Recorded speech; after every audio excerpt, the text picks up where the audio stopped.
يا مساء الفل على الحلوين، عاملين ايه؟ يا رب تكونوا بألف خير. وحشتوني جدا جدا من اخر فيديو.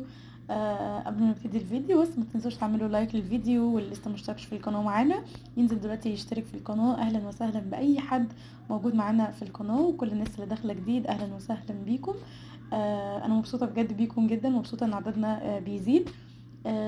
اول حاجه بس كده اشاركها معاكم هو الغدا بتاعنا النهارده. بما ان احنا بقى خلاص بقى داخلين اهو على اخر السنة طبعا، وبداية سنة جديدة ان شاء الله. يا رب تكون سنة خير وسعادة علينا كلنا. كل سنة وكلكم طيبين، وكلكم يا رب بألف خير دايما، وصحة وسعادة وهنا وفرح. انا بشارك معاكم النهارده الغدا بتاعنا. طبعا معروف ان راس السنة نعمل بقى بط بقى ومحشي وحاجات جامدة بقى. فانا ببتدي معاكم كده بدات الغدا بتاعي باول حاجه. انا بجهز البطايه علشان انا هسلقها، بس قبل ما بسلقها بديها زي تشويحه كده خفيفه، بتدي طعم حلو قوي قوي للشوربه، بتخلي شوربتها دسمه وطعمها حلو جدا. في معلقه سمنه وشويه زيت، وبنزل بطماطمايه وبصلايه وجزرايه وكل التوابل الحصى بقى اللي عندنا. ورق لورا، حبهان، قرنفل، مستكه، فص واحد.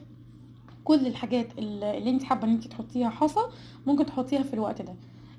لو انت مش حابه تعملي كده المرحله دي وتسلقي على طول في الشوربه برضو تمام، مفيش مشكله، بس انا بقول ان هي بتدي طعم اغنى شويه للشوربه وبتكون دسمه اكتر. وبتخلي لون الشوربه حلو جدا جدا، وطعم كمان البطايه بيكون مع التشويح بيكون طعمه حلو قوي. خلاص معروف طبعا ان شوربه البط بتكون دسمه وتقيله، واحلى شوربه ممكن نعمل بيها محشي وملوخيه. تمام. اديتها بس كده تشويحه لحد ما اخدت لون ذهبي خفيف، وبعد كده الاول حمصت التوابل، وبعد كده نزلت بالبطايه. ولما اخدت تشويحه كده خفيفه نزلت عليها بالشوربه بالميه المغليه، وبعد كده غطيت عليها بقى وسبتها تستوي براحتها خالص. بعد كده بدات ان انا اجهز التسبيكه بتاعه المحشي. طبعا كلنا شطار فيها جدا وعارفينها. بس احنا ايه بندي بعض كده، لو مثلا في حد بيعمل تريكه مثلا حلوه وعارفه ان هي بتدي تست احلى او طعم احلى للاكل، فانا بشاركها معاكم. جبت البصل وشوحته كده برضو مع معلقه شويه سمنه وشويه زيت، وبعد كده نزلت بالطماطم دي انا كنت مسبكاها زي ما انا برضو شاركتها معاكم قبل كده. الطماطم اللي احنا بنفرزها وبنشيلها لما بتكون رخيصه.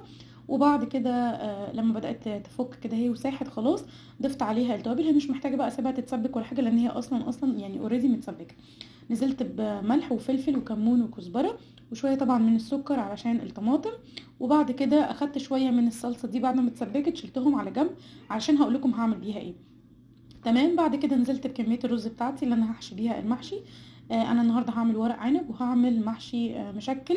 وبعد كده نزلت بالخضره الفريش بتاعتي زي ما انتم شايفين كده، ولون الرز تحفه طبعا. بعد كده جيت بقى لورق العنب اللي احنا كنا مفرزينه مع بعض. ممكن اسيب لكم اللينك بتاع الفيديو في اول كومنت مثبت، او ممكن اسيبه لكم في الديسكريبشن بوكس.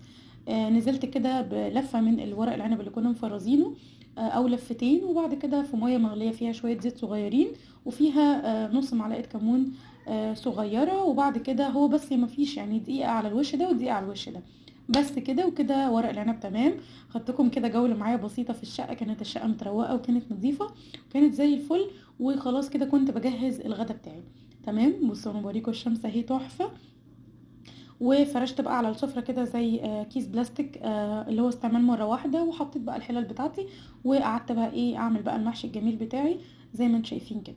خلاص.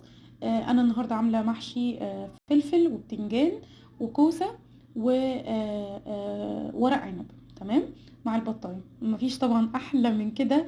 غدوة ممكن نعملها لراس السنة. انا شاركتها معاكم بدري شوية علشان بقى تبتدوا تجهزوا الحاجات الجميلة دي طبعا لقبل راس السنة.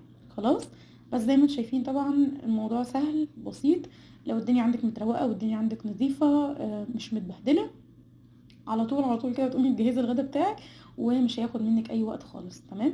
انا طبعا اللي ساعدني اكتر كمان ان انا يعني دايما الحاجات دي زي ما بقول لكم بحب دايما ان انا افرزها.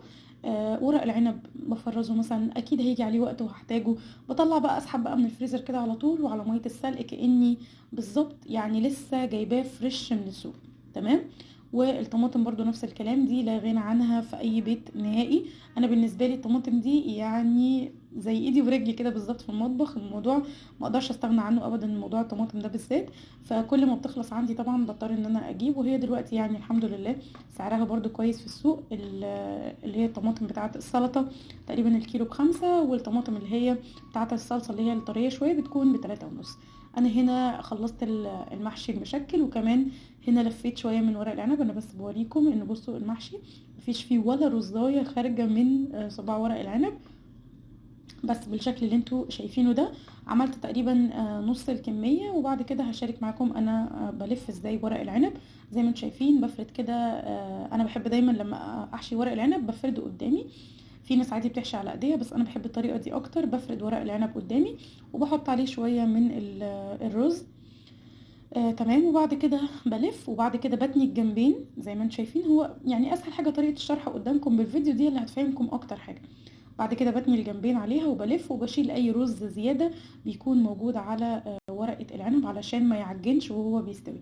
ودي برضو تركه مهمه جدا، علشان بعد ما الورق العنب بيستوي بتلاقوا احيانا في رز معجن كده وشكله مش لطيف. فدي بتكون طريقه حلوه يعني.